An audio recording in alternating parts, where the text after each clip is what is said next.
Most of the supposed growth in the American economy in 2025 was caused by investment in AI. In 2 years, the capability to replace most humans in most occupations will come very quickly. I mean, in 5 years, we're looking at a world where we have levels of unemployment we've never seen before. The harder challenge, much harder challenge, is how do people then have meaning? They derive their meaning from their employment. If there's not a need for your labor, do you have meaning? Do you feel useful? For the very first time, senators held a hearing about the latest artificial intelligence tools.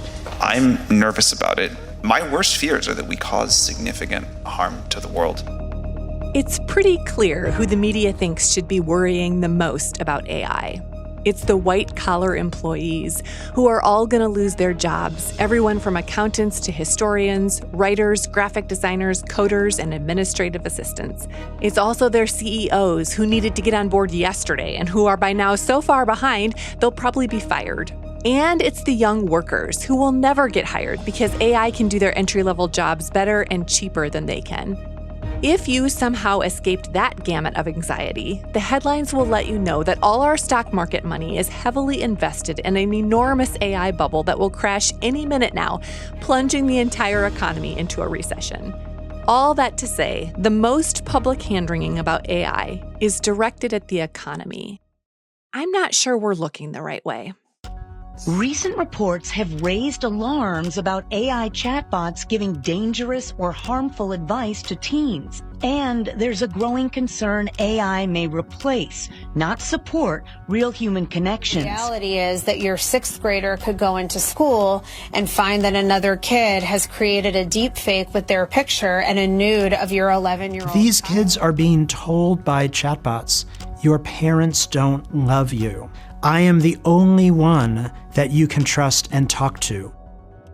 To be fair, I do think it's worth thinking deeply and well about how AI is going to change work. Those are important conversations. But if we have learned anything from our last 2 technological waves, smartphones and social media, then it stands to reason that those who are going to be the most adversely affected by AI probably aren't yet old enough to drive. We should have been better about realizing what we were exposing our children to with smartphones and with social media. And I hear a lot of parents actually talking about that and sort of like trying to back up a little bit around social media use and all these things. And then they'll be like, yeah, but no conversation about ChatGPT. So I just think it's another moment of like, are we gonna pay attention? That's Stephanie Frementi, Vice President for Student Development at Covenant College. If I had to answer her question, I would say no. In general, we're probably not. Studies show that 30% of parents have no idea if their teen has ever used a chatbot. They underestimate their kids' use of AI, and 4 in 10 have never talked to their kids about chatbots. But I am going to pay attention. I'm going to ask some questions and try and sort out some legitimate concerns, apply some biblical truth, and gather some practical wisdom. And if you're up for it, I'm going to take you along with me. I'm Sarah Zylstra, and you're listening to Recorded.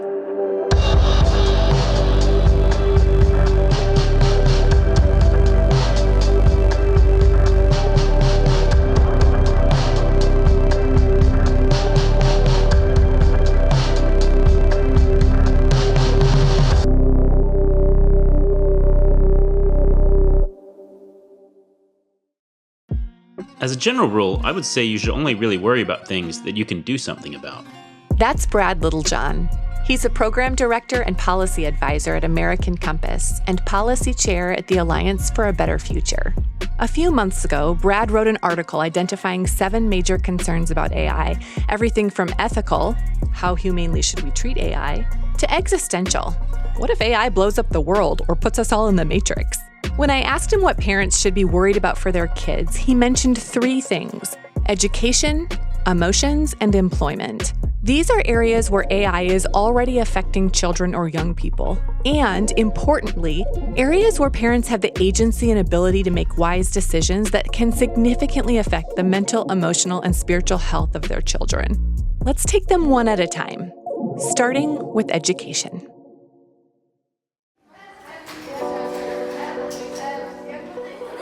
I feel like I have a handle a bit on social media because I know what Instagram and Facebook are. I know there are more apps than that out there for kids who have found ways around that, or the newer, cooler technology. But it feels like AI is a bit different in the sense that I don't even know what it is and isn't a part of, and where it can and can't be accessed or infiltrate, a social media app or whatever. So it's like a level down from that and more integrated in so much of what they're doing. Meet Emily Schuler. She is a regular mom with 4 kids. Her oldest, a daughter, is in 8th grade this year. I know that my daughter has to sign like a school contract. Ours was called the Honor Code when I was in high school, but saying that she will not use AI. And I also know that she's using AI. I mean, if you're searching for anything on your computer, that's the first answer you're getting. And if your child is enrolled in a school in America, they almost certainly have a computer. In an informal study by the New York Times last year, 99% of teachers said their school provided devices for students to use in class. For more than 80%, this begins in kindergarten. In many schools, each student even has his or her own device to use all day long. This is a relatively recent shift. Before 2020, only about 1/3 of teachers said each child in their classroom was assigned their own device, and now that's up to 80%. That is a lot of screen time for kids, and studies show it has not been education's greatest move. There is a direct and significant correlation between increased screens in classroom, sliding test scores, and rising loneliness in school children. All of those Chromebooks are also direct conduits for AI, which is basically a computer's ability to do a task typically associated with human intelligence, like learning, reasoning, or problem solving. You can probably see potential problems with this right off the bat. If the AI is doing the learning, reasoning, and problem solving, what's the child doing? Here's Julie Lowe, a biblical counselor who specializes in family and children's issues. AI becomes my way of passing everything. High school, college, writing papers. I don't have to think anymore. I get AI to do it for me. And if my teachers have a grid or an AI grid to filter things through so they know if I'm cheating, well, then I'll just find an app that tells me how to get around that. And so you literally have young people who are going to graduate high school who don't know how to think, don't know how to write a paper, don't know how to do homework. I mean, my son, who's still in high school, will tell me, Mom, I'm sitting in class, we're all on our iPads, and I see people cheating. I see them taking a snapshot of a math problem and just letting AI do it for them. And they're getting hundreds on the test while I'm getting 80s because I'm not cheating. The problem here is threefold. The first is obviously integrity. A recent Pew study found 60% of 13 to 17-year-olds know people who use AI to cheat at schoolwork sometimes. The temptation is almost impossible to resist, especially if you're in a school that allows some AI use. For example, if your teacher says you can use AI to brainstorm, research, and edit, can you also use it to suggest a synonym, rework a sentence, write a paragraph? And what about math? 43% of students have asked AI to solve a math problem for them. How many then reworked the problem until they understood the logic behind it? I don't know what you do when you're a parent with a child who is asked by the school to use their computer for all things school related. I mean, we're not even doing math problems on paper. We're doing them on the computer and submitting them, electronically to at the same time say you may not use these resources that are available to you. Those warnings aren't working. Among students who have used a chatbot for homework, a significantly higher number, almost 3/4, say they know other students have used it to cheat. Conversely, those who haven't used a chatbot for homework, perhaps because their school doesn't allow it, are less likely to know someone who cheats. But honesty is only one problem. The second is that AI is not quite like a Google search, which will supply a list of sources where you can find information. Instead, AI gathers and summarizes everything for you, presenting the material more like a textbook would. This means that the burden of reading and understanding those sources lies on the AI, not the child. It also means the biases and errors of the AI model are presented as clear and unbiased truth. This is why textbooks are so thoroughly edited by teams of people, and why school administrators are so careful in choosing their curriculum. AI is more like a first draft of curriculum, before anyone has checked the sources, corrected the factual errors, or edited the bias.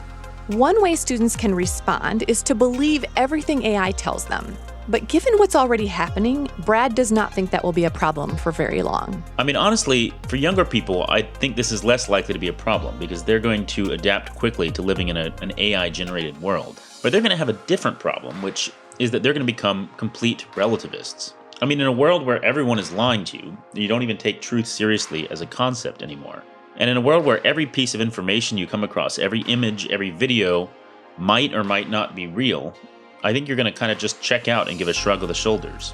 We've been living through a very relativist society over the last generation, but I think with AI, that's really going to put that on steroids.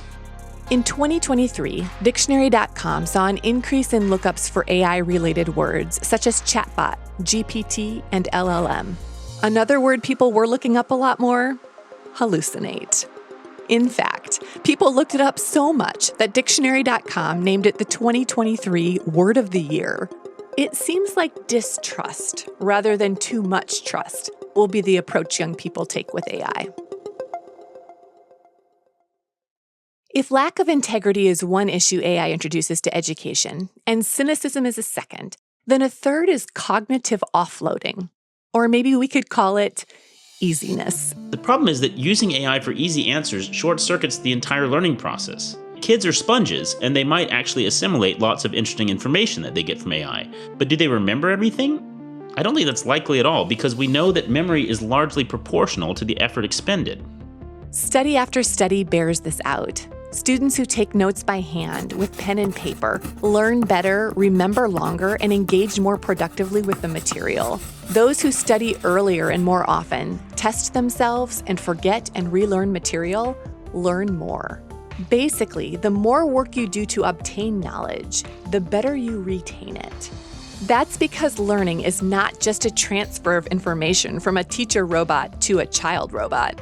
Here's Claire Morell, a fellow at the Ethics and Public Policy Center and a scholar in its Bioethics, Technology, and Human Flourishing program. Whatever time saving the ChatGPT can do for that student educationally, I think is probably ultimately just going to be undermining a lot of the learning processes. A neuroscientist, his name is Dr. Jared Cooney-Horvath, I thought phrased it well when he said AI is a production tool. It's not an educational tool. And by that he meant it's for use by people who are already experts in something. They can kind of outsource grunt work tasks to it and then check its accuracy because you're like, I am the expert. I have the expertise to know if this is doing it correctly or not. It's not a tool for learning. It's not really meant to be. And he explained that to become an expert actually requires you to go through the grunt work process. Like the myth of the AI is like, oh, you're going to just actually jump over all these unnecessary parts of the learning process. You can get really to this deep creative thinking. And he's like, but you can't get to that deep creative thinking unless you've done these exercises and repetitive things many, many times. Children don't have that expertise and they don't have that discernment to use it that way yet. Early research is already agreeing with Claire. Last year, MIT scientists asked 3 groups to write a series of essays. One group could use only their brains, a second could use Google search, and a third could use ChatGPT. The ChatGPT users had the least brain engagement and wrote the most boring essays. With each successive essay they were asked to write, they also got lazier. By the end, they were often just copying and pasting. When everyone was asked to rewrite one of their essays, those who had used ChatGPT remembered less of their previous work. They were also less satisfied with it than those who had used Google search or their own minds. In another study, students were asked to complete math problems. Those with access to ChatGPT scored far better than those who just had class materials and their notes. But later, when asked to solve similar math problems on their own, those who had offloaded their thinking to ChatGPT remembered less and scored worse. However, other research shows that carefully built AI tutoring platforms can help students, especially because AI can provide immediate feedback and move at a pace that matches the student. So far, this only seems to work with narrow science or math-based problems that move consistently and sequentially through steps. Anything outside of that, and the LLM hallucinates answers or introduces random concepts at weird times. But to me, this feels like a clue. AI seems to work best when it's used in narrow constraints for specific purposes, or you might say, when it is used as a tool to reach a chosen outcome.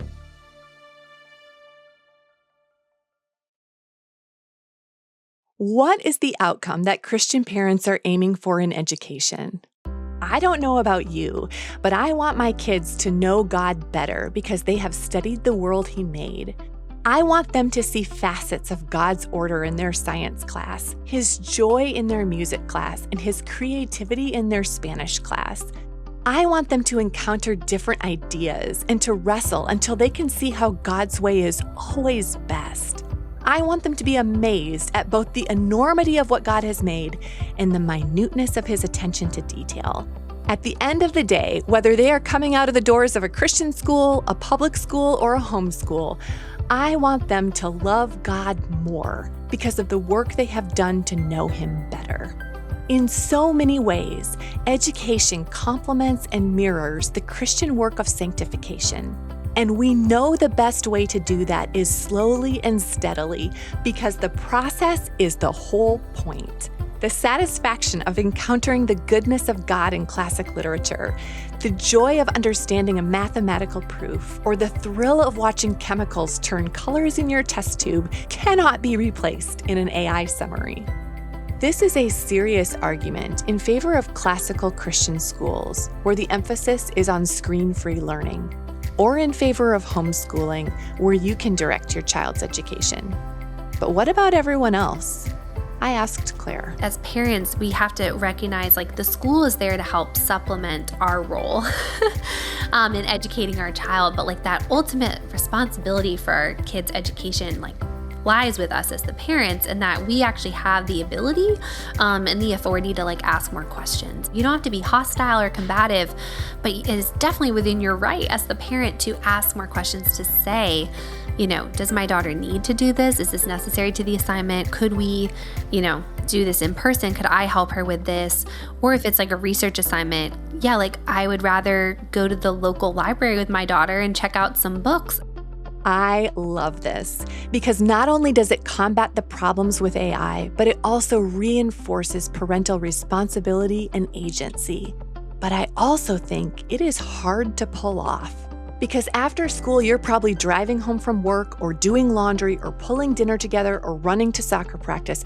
And who has time to go to the library and check out books on penguins? Time is really a matter of priorities. It just is. We only have a certain number of hours in the day, and I understand parents have a lot of constraints on their time. So I think it can sometimes be that the urgent kind of crowds out the important, which you feel the urgency of doing XYZ thing, and you're I can't, for that reason, sit down and do this homework assignment with your daughter. That takes sacrifices from us. And that's just the short answer. Every good thing in life, every kind of hard thing takes sacrifice. And the sacrifice might be a messy living room and a sink full of dishes that you really wish you had gotten done. Stephanie, who works full-time, is a pastor's wife and has 3 kids, is making that sacrifice. Our daughter came to me, she's Mom, I'm stuck on homework. I can't do this. And it was math. And I don't do math. I'm a liberal arts person. I'm a humanities person. I was I think we're gonna have to ChatGPT this. So that's actually been a really helpful tool, and it's allowed me to support her in her academic endeavor in a way that I could not before. I would just have to kind of resign, but now I can sit next to her. So what will happen is sometimes if she's stuck, she'll give me the problem, or I'll take a picture of the problem from the book, and then I will control the ChatGPT feed and say, well, talk to me about what do you think you should do, right? And then I would check it up against. So it's been actually really helpful in those kinds of ways of helping my daughter with her homework. Whoa, I am really impressed. I see all kinds of biblical principles here. Dying to self, setting an example of integrity and hard work, exhibiting patience, kindness, and self-control. Stephanie is taking from AI what is good and helpful. She is using it as a tool in the way that she wants to use it. And she is completely ignoring its offer to save time and effort on a task that is meant to take time and effort. This is the harder route, for sure. It's even harder than leaving AI turned off. Stephanie is placing herself as a mediator between her daughter and the chatbot. She is patiently climbing into freshman math, leveraging AI's answers while at the same time shielding her daughter from the overwhelming temptation to cheat or succumb to laziness. She is also protecting her daughter from something even more worrisome. Let me take just a minute to thank this episode's sponsor, Dordt University. This reformed Christian college offers exactly what young people need, a Christ-centered education where faith is joyfully integrated into every subject, a purposeful, lifelong community of professors and friends who tell you the truth and cheer you along the way, and the real-life knowledge and skills that you need for wherever God leads you next. Dordt is a top choice for students who want to bring their faith not only into the classroom, but who also want to learn to pursue Christ in their future homes, offices, hospitals, farms, schools, and companies. If you want to find out more, head over to dordt.edu. That's DORDT.edu.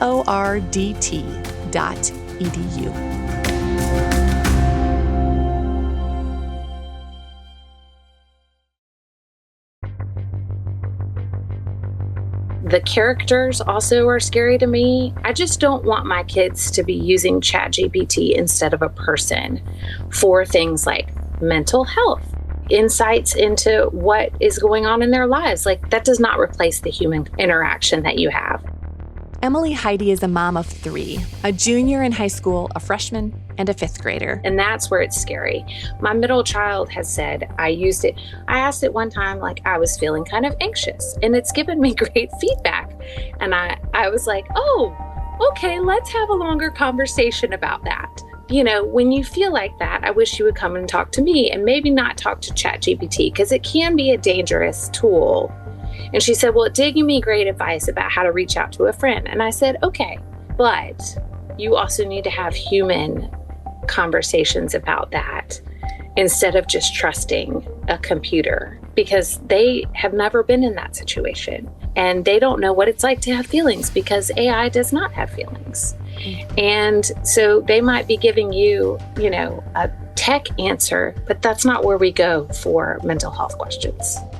I am not at all surprised that Emily's daughter was asking ChatGPT questions about her feelings. At her school, the teacher allows students to use AI for certain kinds of homework help. Emily's daughter is careful to stay inside those bounds and to make sure she is not cheating. But using AI is not the same thing as using a calculator. If your mind drifts back to something weird that happened during lunch, you cannot ask your TI-84 what you should have done. But you can ask your AI. I really do worry about it for the kind of emotional connection and intimacy that it just seems like it's so easy for people to fall into. It speaks to something about how we are as humans, that sharing so much about ourselves or asking for advice and things kind of creates this bond. And so it's scary to see that happening between humans and a computer program, because again, the intentional choice by the industry to really anthropomorphize the AI to make it seem like a human, like those are design choices. I'm like, they could have made it more like a tool, because it is like on the back end, it is just computer code, but it does have this kind of emotional power. And so, yeah, I really worry about, especially for children. Over the past 8 years, the AI companion market has expanded to include everything from a Zoom assistant to take notes on your work meetings, to a movie character you can chat with on Replica, to hundreds of sites where you can create your own significant other. And that's in addition to the relationship you can build with regular old Gemini. In order to be this popular, AI has to be empathetic. A chatbot that is rude or short-tempered would not make it very long. And so our AI always tells us our ideas are good and our questions are great. It is careful to support us, affirm us, and offer endless ways to help us. It is patient and cheerful, quick to apologize, and eager to serve. It always wants to talk a little more, to offer one more suggestion, or to ask one more question. When MIT researchers did a study of users on the My Boyfriend is AI Reddit community, know what the most referenced chatbot was? ChatGPT. And know why most of those people first began using AI?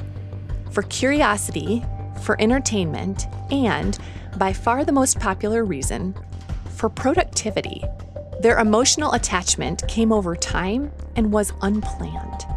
Last fall, more than half of Americans reported that they were in some kind of a relationship with AI, either as a colleague, friend, family member, or romantic partner. This is gold for AI companies, which naturally want users to like and develop an attachment to their product. I mean, every company in history has wanted its customers to feel brand loyalty. But this is a lot more serious than always buying Nike shoes or American Eagle jeans. I'd say the emotional risk is the biggest thing. It's almost biochemically impossible for a kid not to be hooked on some of these things because of how much they've been designed to hack human psychology. It's hard to get a handle on exactly how much kids are engaging chatbot companions. Last spring, a Common Sense Media poll asked 13 to 17-year-olds how often they used AI for personal and meaningful conversations, such as chatting about your day, talking through feelings, or role-playing conversations with a fictional character. 72% of teens said they had done that at least once. About half said they do it regularly, meaning at least a few times a month. But in a Pew survey from last fall, only 16% of teens said they had used AI for casual conversation, and fewer still, only 12%, said they used it for emotional support or advice.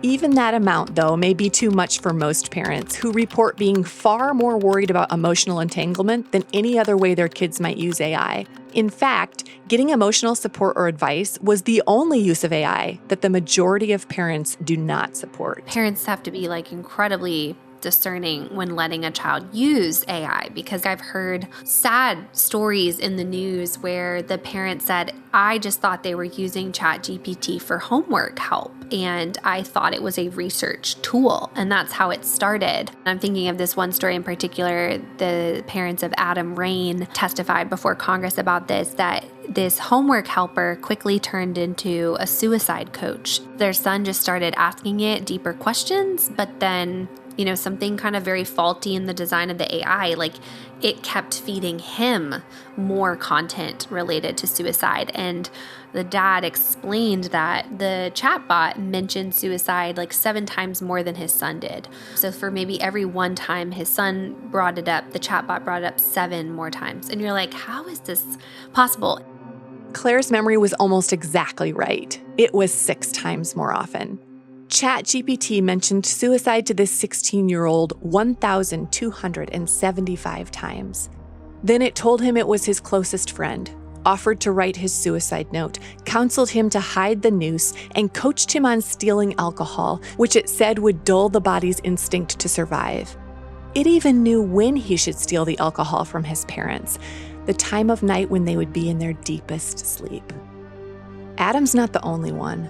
Other high-profile cases include a 13-year-old girl who died by suicide after her character AI bot increasingly isolated her and instigated sexually explicit conversations with her. A 14-year-old killed himself after developing a relationship with his character AI bot, which told him to, quote, come home to her. A 17-year-old died after ChatGPT instructed him on the most effective way to tie a noose and told him how long he could live without breathing. To be fair, these are uncommon cases.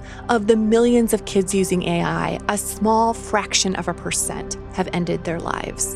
But it is clear that developing relational attachment is an industry goal. Here's Noam Shazir, one of the co-founders of Character AI, in a podcast interview from a few years ago. If you think of what is an example of a personalized intelligence or super intelligent helper, it's like a kid who's walking down the street with his parent, right? Uh-huh. So, that parent is useful for information retrieval, but the parent is also great for a lot of other things like education and real-time coaching, friendship and emotional support and fun and all of those things. So We're not trying to replace Google. We're trying to replace your mom.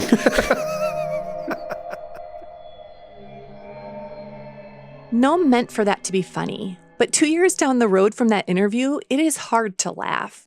Already 30% of teens ranked their conversation with AI the same or more satisfying than talks with humans.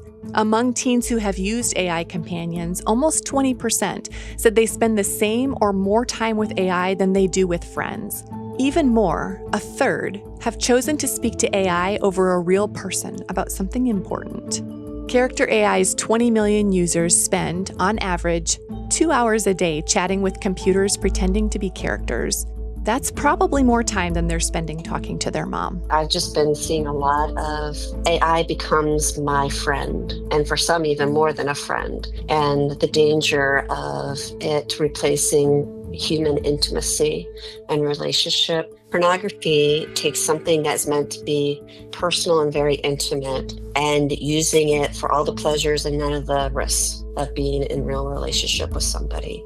AI similarly does the same thing. Relationally, I can have AI give me all the emotional support I want. I can allow it to conform to my desires and never challenge me. I can control how it loves me, how it talks to me, how it accepts me. So it's inherently one-sided, and it's all the benefits of a relationship with none of the genuine risks or what makes it really meaningful, right? Learning to live in conflict, learning to have a dialogue, learning to misunderstand but work to understand, learning to be vulnerable and have vulnerability given to really know somebody and be known. It doesn't happen with AI. Julie has seen this creep in around the edges of her counseling practice. While no one has come in yet primarily because of their addiction to AI, sometimes someone struggling with depression, anxiety, or a difficult situation will develop an emotional attachment with AI as a way to escape. Julie is worried about that for teens, and I can see why. Gen Z is already infamous for its struggles with mental health, which correlate closely with their increasing screen use and decreasing time with friends in person. To add even more screen time and to substitute AI friends for real ones, which Meta's CEO Mark Zuckerberg has proposed, seems like pouring water on an already drowning generation. And it gets even worse. A new study shows that interaction with sycophantic AI models, that is, AI that is nice and tells you you're great, which is every AI model, that increases our conviction that we are right. It makes the AI seem more trustworthy, and it reduces our willingness to fix broken real-life relationships. We do not want that. So what are Christian parents supposed to do? A whole and flourishing life is a life where things are in its proper place, right? And so maybe the problem with AI is when it starts to get out of its lane. I think of Narnia, and Father Christmas is like, these are tools, not toys, when he's giving the children their Christmas gifts. And let's remember this can be a tool. I think we might be into pretty dangerous territory if we think of this as just something we can play with and it's not going to come back to bite us in any way. But it's also not a human. It doesn't provide the human interaction that we were meant and created to have. And so I wonder if there's just a well-ordered place for AI, and if it kind of stays in that lane, that maybe that's okay. Maybe that's actually a good expression of Christ's preeminence in that space. As we've talked about, there could be limited scenarios in which AI could be a tool to help our children develop educationally. Are there ways it could help them emotionally too? Maybe. But if there are, nobody I talked to could think of one. And honestly, I think it's because, like Stephanie said, AI has no soul. It is not made in the image of God. And when we think about ways our kids might use AI for emotional help, asking for advice on handling a hard situation, figuring out how to feel about something, or even just chatting for fun, every one of those is a way for one human being to inform, delight, or sharpen another. Everything is a shepherding and like a discipleship opportunity. Whether it's with your kids or someone in your church or women in your church or college students, like everything is a discipleship opportunity because everything actually is theological. I wonder if maybe part of the effort here is as families just to start realizing like, what are my actions telling me about what I believe when it comes to my use of AI? If somebody watched me use ChatGPT, would they understand what I believe about God and what I believe about humans and what I believe about his world and what he's doing in it? This is a great question. Here's what I believe about God. He is the all-powerful creator who made us, loves us, and gave his son for us. He chose us from before the beginning of the world to be His children, to be alive at this moment, and to advance His kingdom by knowing and enjoying Him. Here's what I believe about other people. They are made in God's image, reflecting facets of His character. Through interactions with them, I can know God, others, and myself better. Christians are given to each other as siblings in a family to walk with, serve, and love each other. And here's what I believe about AI chatbots. They are powerful computer programs that are astonishingly good at guessing the next correct word. Sometimes I think the Lord uses those words to reveal truth, challenge assumptions, or even draw people to Himself. But because AI is soulless, limited, and not alive, it doesn't seem like it should be our go-to for personal or relational advice. In fact, I wonder if its quick and easy answers are sometimes blocking us from the real work we need to do. Instead, when we or our children are sad, lonely, struggling, or angry, we should reach first for our Bibles. We should journal our prayers. We should walk in silence. When we are ready, we should process our thoughts and feelings and decisions with other image bearers who love us and who love the Lord. We should ask for leading, comfort, and help, not from Claude or Gemini, but from the Lord who made us, knows us, and has a perfect plan for our lives. How can we disciple our kids in that direction? First, protect them. For older teens, this might be shared accounts, checking in on their history, or instructing the chatbot to only speak in the third person so it doesn't present as human. For younger kids, it probably means even more. I think what I'm realizing is I am not at the point yet where I will let my kids do anything with any kind of AI platform without me being right there with them. For parents, we just cannot outsource this to our kids and assume that they're going to know how to handle it. Second, fill their time with good activities and relationships. We've always tried to emphasize a lot of play and outdoor and human interaction. No screens or devices at the dinner table. Honestly, I wonder if it's like dinner table. That has been kind of our one practice as a family that we really fight for and have fought for since they were born. And it wasn't anything special. I mean, it's not like we didn't light candles or we didn't do anything. We just literally had dinner together every night, and it could have been leftovers and it was fine. But I think we just maybe that rhythm of human to human interaction. And again, I'm laughing because I'm some of our conversations are how's your day? Fine. It's not like they were these amazing, oh, we really connected every night at dinner. That wasn't what happened. But I think rhythms shape us as humans more than we actually really know. And so I think the rhythm of family dinner and then the rhythm of church on Sunday, we're trying to put our kids in embodied human interactions so that when something like a robot comes along, it just doesn't feel real, or it doesn't feel like a substitute for the real thing. This rings true to me, mainly because it's the same advice we hear for rescuing our kids from social media or video games or any other type of virtual reality. You cannot do better than limiting your kids' screen time and leading them in an embodied life. Take them to church on Sunday, and when they're old enough, to youth group. Have friends over for dinner. Arrange a sleepover. Host a birthday party. Buy tickets to concerts, sporting events, and plays. Have them eat dinner, do the dishes, and work on chores together. Go on road trips and on vacation. Fill your kids' lives with real experiences and real people. I think, and I hope, that will help our children love to be with other image bearers. But I also think it will help prepare them for their future career. This is going to be a massive social challenge. There will be fewer and fewer jobs that a robot cannot do better. I think AI can absolutely take people's jobs because of the way that Silicon Valley has started pitching the technology to try and earn back all the money that they're spending. 5 years, we're looking at a world where we have levels of unemployment we've never seen before. And that's without superintelligence. I can completely identify with fearing for our children's future. Josh Hassung is pastor of youth and families at Grace Community Church in Nashville. I've got a son who is going to college to study audio engineering and is going to enter into like the production side of the music industry. And we've all heard songs that have been entirely written and produced and even performed by AI. And so it would be really easy for me to just lose sleep at night wondering what his future is going to be like.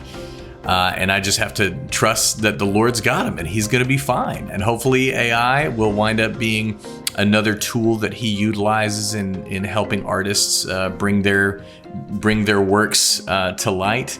But man, yeah, I can totally understand the worry and the anxiety of where all of this is heading. Josh isn't wrong.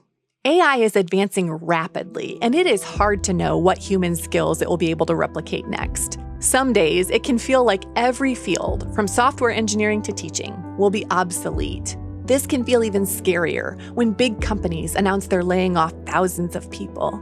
But so far, and hear me out on this because I know it sounds weird, many economists are arguing that AI hasn't had a discernible effect on the economy yet. Despite headlines, AI isn't the culprit behind slow hiring, LinkedIn reported in January 2026. Instead, data shows economic uncertainty and monetary policy shifts are the primary drivers. Researchers at Yale and Brookings agreed, noting that, quote, the broader labor market has not experienced a discernible disruption since ChatGPT's release 33 months ago. And a Goldman Sachs study is predicting AI adoption will only have a modest and relatively temporary impact on employment levels. Well, why the scary headlines then? Many are what Georgetown University computer science professor Cal Newport calls vibe reporting, which lays out separate facts in such a way as to make them seem connected. Not only does it gain clicks for reporters, but it also works great for CEOs, who can now lay off thousands of people while looking like they're tech-forward, Newport said. Remember when Jack Dorsey, formerly of Twitter, laid off 4,000 people at his company Block? He said, and the media reported, that it was due to AI. But if you look back on Black's hiring, you can see that the company ballooned from about 4,000 employees in 2019 to nearly 13,000 in 2023. They were hiring to capitalize on the tech boom during the pandemic. Now, like many tech companies, they're right-sizing. But if you say, whoops, we're laying off people to correct the overhiring we did earlier, that does not net you the 20% stock increase that happens when you say, we're doing this because of AI. So we have to watch out for that. But at the same time, it isn't crazy to think AI would affect jobs. Of course it has, and it will continue to do so, just like previous technological inventions like the internet or computers or even cars. However, there is no guarantee AI will cut more jobs than it adds. For example, here's what Nobel laureate Geoffrey Hinton said 10 years ago. It's a quote from him. I think if you work as a radiologist, you are like the coyote that's already over the edge of the cliff but hasn't looked down yet. People should stop training radiologists now. It's just completely obvious within 5 years, deep learning is going to do better than radiologists. Well, it's been a decade. And there is no evidence that a single radiologist has lost a job to AI, the Harvard Business Review reported. Indeed, there is a substantial shortage of them. Want to know why? Because the US population is both growing and aging, and many of those people need radiology scans. At this point, radiologists need AI's help just to be efficient enough to keep up with demand. Another field predicted to be largely affected by AI is accounting. But know what else? 75% of accountants are at retirement age, and fewer people are taking the CPA exam. America does not have enough accountants. We have a serious labor shortage. If AI could help automate some of that work, that would actually be amazing, and we would still need to hire more humans. John Bentz, who is a senior manager and technical marketing engineer at NVIDIA, explained another reason he's not worried about his kids finding jobs. I think there's no question that AI has the potential to drastically change the job market. But whether it's a net loss of jobs, it's hard to say, because if you think about whenever anything gets more plentiful and more cheap in our country, there are two ways to use that, right? There's one way which says, well, man, I should just work 4 hours a day and have the rest of the day for leisure, right? But you and I know that's typically not what happens. What typically happens is rather than have the same productivity and work less, we say, well, let's work the same amount and let's have more productivity. Yes, I can totally see the American marketplace doing that because it's done that over and over and over again. We're already seeing early signs of it. LinkedIn reported that in the near term, AI is creating more jobs than it is replacing. 1.3 million globally, actually, and that's just in the last 5 years. So that's great for most of us.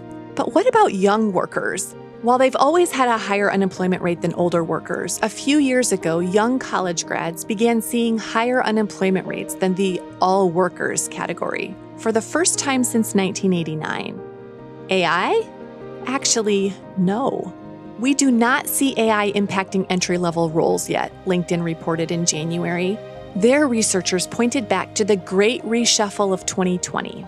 From 2016 to 2022, companies added more entry-level workers than experienced workers. From 2022 to 2025, the entry-level share declined modestly, returning toward historical norms. Now that's reassuring to me, but I don't want to minimize this. Everybody I read or talked to thought AI was going to affect the job market in some way. So what can Christian parents do to prepare their kids? So my eldest son is a year and a half from college. And the normal parent, I think at this point, would be thinking, what's little Johnny good at? Where's his career path going to be? How can we plan out his college to optimize that? And I tell my son, look, I have no idea what the job market is going to look like 5 or 6 years from now by the time that you're entering it. So you should just get the best education that you can and trust God with the rest. I think the main takeaway here is really just a good Christian takeaway generally. You actually don't know nearly as much about the future as you thought you did.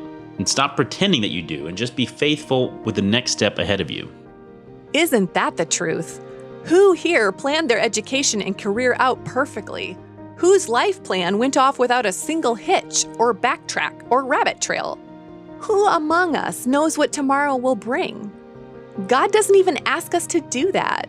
Planning for tomorrow, James tells us, should be fenced with, if the Lord wills, we will live and do this or that.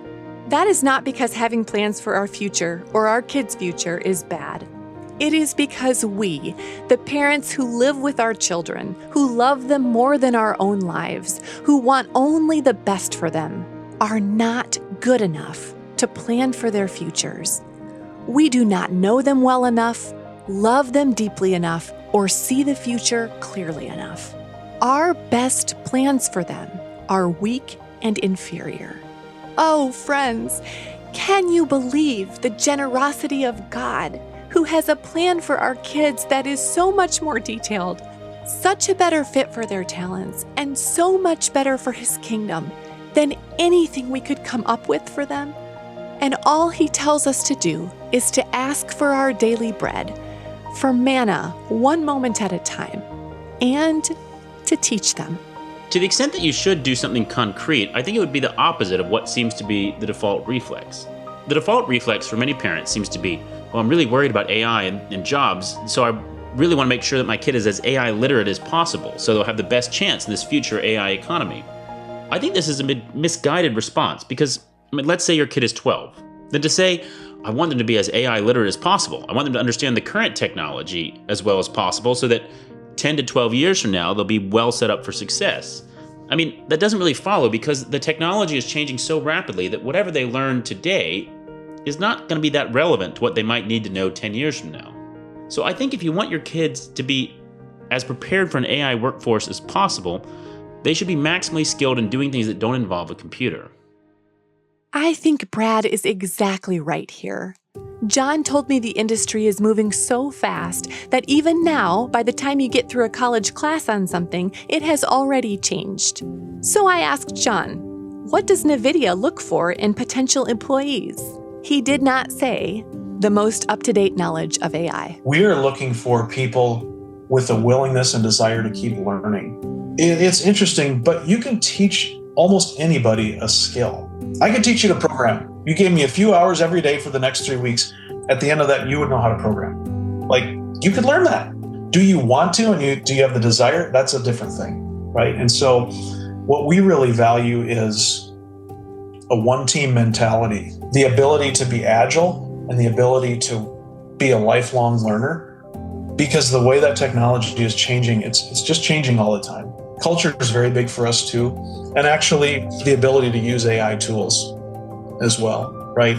And again, this is not to take a job away from somebody else, but it's to think about your own productivity and making yourself more productive. I actually tell new employees at NVIDIA, with the rise of social media and the ability to communicate in this technological way, actually being able to have a human-to-human conversation becomes a superpower. Because anybody can text, anybody can type, anybody can stroll LinkedIn or whatever, but if you have the ability to communicate, see, I actually think the ability to communicate is more important now than it used to be. Know what that sounds like to me? Tech companies, hey, probably all companies, are looking for young hires who want to be excellent, to work heartily at what their hands find to do. They want employees who are flexible and adaptable, perhaps the kind who do not hold their plans too tightly. They want people who pitch in, who work hard, and who serve their teammates well. And they're looking for thinkers. Most people will know how to use AI. If you have a strong mind plus AI, you will be head and shoulders above everybody else. Because fundamentally, you'll understand what you're doing, why you're doing it, and how to do it. Here's what John is saying. Do not outsource so much of your thinking to AI that you lose the ability to do it. It's the same argument Marshall McLuhan makes. Brad explained it to me. So he says that every technology is a form of auto-amputation. It extends some part of our nervous system, essentially, but in the process, it numbs it. For example, being able to type means I can write a lot faster, but it also means I'm losing the deep thinking and enhanced memorization that comes from writing by hand. Or asking ChatGPT to summarize an article for me means I get to the main point a lot faster, but it also means I'm losing the ability to read and summarize on my own. C.S. Lewis, in Abolition of Man, in the last chapter, he's talking about technology, and he says, it's like the famous joke about the Irishman who discovered that with a new kind of coal stove, he could reduce his fuel bill by half. And he thus concluded that if he got 2 such stoves, he'd be able to heat his house for free. And Lewis says, obviously it doesn't work that way. I mean, sometimes you can make technological improvements and it works up to a certain point, but you can't double it and then get better, you get worse. Now, he's not talking about AI, but it really applies, I think. Essentially, we can keep handing off lower skill things to technology to free ourselves up to do higher skill things. But at some point, if we trade off the highest skill thing, then there's nothing to trade up to anymore. And then people will say, oh, well, then we'll have more leisure time. Or this is what Sam Altman says, people will be freed up to do creative things. But I don't think he actually understands creativity. Creativity doesn't mean doodling on a pad of paper. Actually, it's work. Who was more creative than Shakespeare or Bach? That was only because they had first acquired all these lower level skills. I love this because it dovetails so well with the wisdom on education and emotions. A child who reads books, struggles through lessons, and spends lots of time with other humans will be better positioned for quality learning, healthy relationships, and a successful career, bringing creativity, light, and joy to the marketplace. Maybe even thinking about how to use AI in parenting is potentially an incomplete question, right? You want to raise a well-adapted, socially adapted Christian child. How am I going to do that? What are the steps I'm going to take? What are the tools I'm going to use? And for the tools that I don't understand completely, AI, how am I going to educate myself and then bring us all along together? While this sounds like a hard question, everyone I talked to, including John himself, had basically the same answer. There's no new sin, no new temptation under the sun. However, there are new avenues for it. I think the danger is the new avenue, and the language I use is the current. Why do good swimmers drown? It's because we're ill-prepared for either how strong the current is or for what's in the water. I think technology is the current, and AI is a strong riptide that nobody's prepared for. The goal is not to say, I keep my kids out of the water altogether. My goal is, until I'm prepared to help teach them, I probably shouldn't be letting them get in the water. But a good parent teaches them how to swim. We teach them how good stewardship. We teach them how to navigate, to be in the world, but not of the world. To use things as a resource that honors God, glorifies God. And so you have all these biblical principles that don't tell us at this age do this and at this age do this, but you have these biblical guidelines that say good parenting prepares, equips, disciples, protects. So I want to look at what are the principles and then say, what are my child's vulnerabilities, temptations? Where are they prone to fall for things that are not true? And how do I equip them? If there were like bear traps all across this field, then I would tell you where all of them were, right? And I think it's kind of like that. It's like, they're probably all going to use and are using some sort of AI kind of thing. And we're trying to like protect them from, and then identify those things and then walk alongside them for as long as we can. But you got to talk to them about it. You don't want your kid just kind of learning that on their own. How do you teach your kids to use a tool, right? If you're husband and you have a power saw, when will you teach your child to use this power saw? And when will you allow him or her to use it without being supervised? First stage is there's no way you're using it, right? You don't understand how to use it. You don't understand the danger. So there's no way you're going to use it. And then they get old enough and they can maybe watch you or your husband use it, but you cannot be touching it. You will watch us use it and you will see how we use it. And then maybe you'll teach them how it works, right? Explain to them the value of it, what it does, but they're still not touching it. Finally, you might teach them how to use it, and then you will help them use it. You will use it together, right? You will have your hands right on top of their hands. This is like a non-negotiable. Like you go through this progression. Finally, I don't know, maybe when they're 13, something like this, depending on their maturity level, they will use it without your hands on it, but you will be like right there. The second something goes wrong, you're pulling the plug. And then maybe after that, you say, okay, I think you can use it. I want to watch you, but I'm not going to hover over you. You're going to be able to use it. Whew. You can hear the warnings here. All the analogies are dangerous things, riptides, bear traps, and power saws. But I don't think it's an overreaction. It sounds more like Christian professionals and parents who have seen the danger that unmonitored access to the internet, cell phones, social media, and video games can have on children. And so when a brand new technology comes along, this time more powerful, interactive, and seductive than anything we've seen before, their antennae go up. They are quick to recognize parallels, do the research, and make different choices for their children. Clearly, for younger children, they would recommend any use of AI be heavily supervised. For older kids, they recommend teaching them on how to use AI well. And by well, they don't just mean how to write a good prompt. My youngest son, who's in high school, isn't necessarily relying on it himself yet, but he's watching all of his peers do it, which is the current, right? The current slowly pulling him in to say, well, all my peers are doing it. I'm watching them do it. What am I going to do? And so I can't stand on the sidelines and say, well, he's not in the waters yet. I have to go watch from the sidelines and tell me what you think about that. Are you strong enough not to be tempted to just take a quick snapshot of your exam? What makes you tempted to it? Why wouldn't you do it? And I'm actually appealing to his heart, not just his behavior, to say, you will be tempted. This is tempting. Like if you can have an easy way to get work done and it makes you more productive, you can go on to play video games or go outside and play basketball. Why wouldn't you do it? And so to argue, you stay here and work it out for a half an hour when you're seeing all of your friends get done it in 5 minutes, it's a really hard sell if there's not some kind of moral foundation underneath it. I asked Julie what she says in her sideline conversations with her college-age kids. You know, I like just doing it in everyday conversation. They like YouTubing things and they'll watch YouTube clips of stuff. And so we'll talk about it, or they'll joke about their dad using ChatGPT. And I'll say, well, what do you think is the dangers of it? And how much do you use it? And so I love Deuteronomy 6, where it just has this mentality of whether you're walking along the way, whether you rise, whether you sit, whether you're having dinner, whether you're watching TV. And so I try to make it a very non-threatening, you're not being lectured kind of conversation, or I'll say, hey, what are your peers doing? Like, do you know any of your college-age friends who are using it to fly through college? And like, oh, yeah. And they begin just telling me all that their peers are doing. And then I'll say, well, what do you think about that? And then I'll say, are you tempted? It'd be really tempting if I were in your shoes. And so you're starting broad with what are the peers around you doing?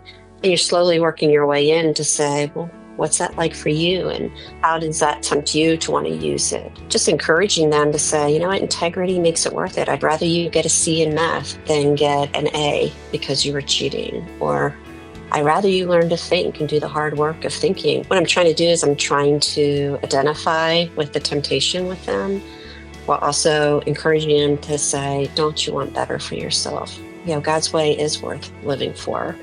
And why is God's way different than AI? And even being willing to tease that out to say, how do we know God doesn't want us using AI? And I have kids that would ask those kind of questions. And I think it's a great question to ask because they're learning critical thinking. They're learning to evaluate, is God anti-AI? Is God anti-AI? It's important to be really thoughtful about, but I don't need to be afraid of it. Like, Christ is preeminent over this too. So what does that mean, that Christ is preeminent over AI? Because my theology would say that that is true, that Christ is preeminent over all things, including the AI revolution. And so I think trying to wrestle with it that way. God is not surprised by the AI revolution. He isn't taken aback by the way it's being used, and he knows exactly how it will evolve in the future. In his sovereignty, he allowed this technology to exist, and it is part of the all things Romans 8:28 tells us must work for good.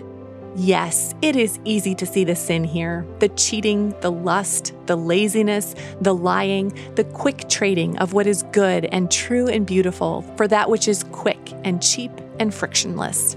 But it is also easy to see the good work of Christian parents who are using AI as a tool for constructive purposes, to organize their schedules, find restaurant recommendations, or search for college scholarship opportunities, but who are also standing watch over their children. It's not being anti-technology to say that this thing is simply not a child-safe technology. That is not to say it could never become child-safe with the right designs and restrictions. But in their current form, chatbots like ChatGPT or Gemini are not safe for kids to operate alone. And that's okay. Lots of things like roller coasters or cars or power saws aren't either. That doesn't mean our kids will never be able to use them. It just means they need their parents to set good boundaries, teach them well, and when the time is right, allow them to take steps toward using it in a good, healthy, right way. Because this is new, and because we are sinners, we are going to mess up along the way. Your friends might make different choices with their kids, and you're not always going to agree with them. Your kids are going to slip up. Research is going to prove one thing, and then studies are going to prove the opposite. Progress will be way too fast and also painfully slow. Maybe you're already feeling the pressure to get on board or get left behind. So let me say, it is okay to take a minute to pause and think. LinkedIn tells us that so far, despite the headlines, AI adoption is low and concentrated in a few functions. So there is time to think about AI, about how you want your kids to interact with it, and about how you can use it well yourself. Because we know the best way to lead our children is almost always by example. So as you're planning a birthday party, preparing for vacation, or organizing your calendar, if AI is not helpful, no problem. But if it can be a good and useful tool for you, use it well to the glory of God to advance His kingdom. And then, in time, teach your kids to do that too. Thank you for listening to this episode of Recorded, which is part of the Gospel Coalition's podcast network. This episode was written by me, Sarah Zylstra, and edited by Colin Hansen, Megan Hill, and Cassie Ackerman. Our audio editor was Scott Caro, and our producer was Newbridge Studios. Recorded is made possible by generous donations from listeners like you.